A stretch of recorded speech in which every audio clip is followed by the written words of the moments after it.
চলে এলাম বন্ধুরা আবহাওয়ার খবর নিয়ে। কেমন থাকবে আবহাওয়া বাংলার? ঠান্ডা কেমন অনুভব হবে? তাপমাত্রা কেমন থাকবে? মেঘলা ভাব বা ঘন কুয়াশার কতটুকু সম্ভাবনা? আগামী দিনে বৃষ্টির সম্ভাবনা আছে কিনা?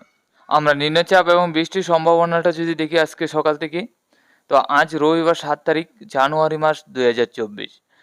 আজকে সকাল থেকে দেখুন কোনো রকমের নিম্নচাপ বা বৃষ্টির সম্ভাবনা দেখতে পাচ্ছি না, বা আগামী দিনগুলিতে কোনো রকমভাবে নিম্নচাপ বা বৃষ্টির কোনো সম্ভাবনা নেই।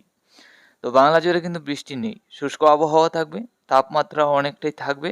তো হালকা পাতলা ঠান্ডা নিয়ে বাংলার একাধিক জেলায় একই রকম পরিস্থিতি। আমরা যদি মেঘলা ভাবটা দেখি, তাহলে আজকে থেকে তেমন মেঘলা ভাব থাকছে না। ত্রিপুরা বাংলাদেশের একাধিক জেলা আবহাওয়া একদম পরিষ্কার থাকবে।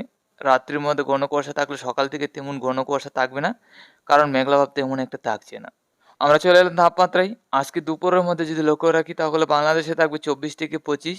আমাদের ত্রিপুরা, আসামে শিলচর, শিলিগুড়ি, আলিপুরদুয়ার, গুয়াহাটির দিকে 24 থেকে 25।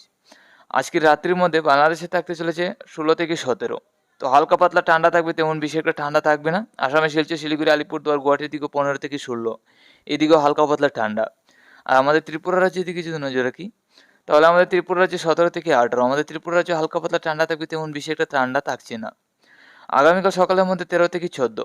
আজকের দিনের মধ্যেই আগামীকাল সকালের দিকে একই রকম ঠান্ডা থাকবে, তবে ঘন কুয়াশা না থাকার কারণে বা মেঘলাভাব না থাকার কারণে বেশি একটা ঠান্ডা থাকবে না। তারপরে মোটামুটি সকাল দিকে তো ঠান্ডা থাকবেই। তো আগামী দিনগুলিতে তাপমাত্রা কেমন থাকবে? আগামী দিনগুলিতে যদি আমরা নজর রাখি, তাহলে কিন্তু 11 তারিখ সকালের দিকে থাকতে চলেছে বাংলাদেশে সর্বনিম্ন তাপমাত্রা 11-র দিকে থাকবে, তাও উত্তরের জেলাগুলির দিকে। দক্ষিণের জেলাগুলি থেকে 14 থেকে 15। আমাদের ত্রিপুরা, আসামে শিলচর, শিলিগুড়ি, আলিপুরদুয়ার, গুয়াহাটির দিকে থাকবে সর্বনিম্ন তাপমাত্রা 12-র কাছাকাছি। তো আগামী দিনগুলিতে আস্তে আস্তে ঠান্ডা বাড়বে। তো আজকে থেকে আগামীকালকের মধ্যে তেমন একটা ঠান্ডা থাকছে না। আগামী 9 তারিখ থেকে আবারও সকাল থেকে কিছুটা ঠান্ডা, বা 10 তারিখ থেকে ঠান্ডা বাড়ার সম্ভাবনা। 10 তারিখ থেকে কিন্তু বাংলার একাধিক জেলায় আবারও ঠান্ডা বাড়তে থাকবে। তাদের সকাল থেকে অনেকটাই ঠান্ডা থাকবে, সর্বনিম্ন তাপমাত্রা 12 থেকে 11-র কাছাকাছি চলে আসবে। আমরা চলে এলাম ঘন কুয়াশায়। আজকে সন্ধ্যা রাত্রির মধ্যে তেমন ঘন কুয়াশা থাকছে না, মোটামুটি পরিষ্কার।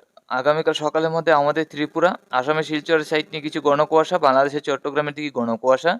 এছাড়া শিলিগুড়ি, আলিপুরদুয়ার, গুয়াহাটির দিকে থাকবে ঘন কুয়াশা। এছাড়া বাংলাদেশের তেমন বেশি একটা ঘন কুয়াশা থাকছে না, হালকা পাতলা মোটামুটি কুয়াশা থাকবে।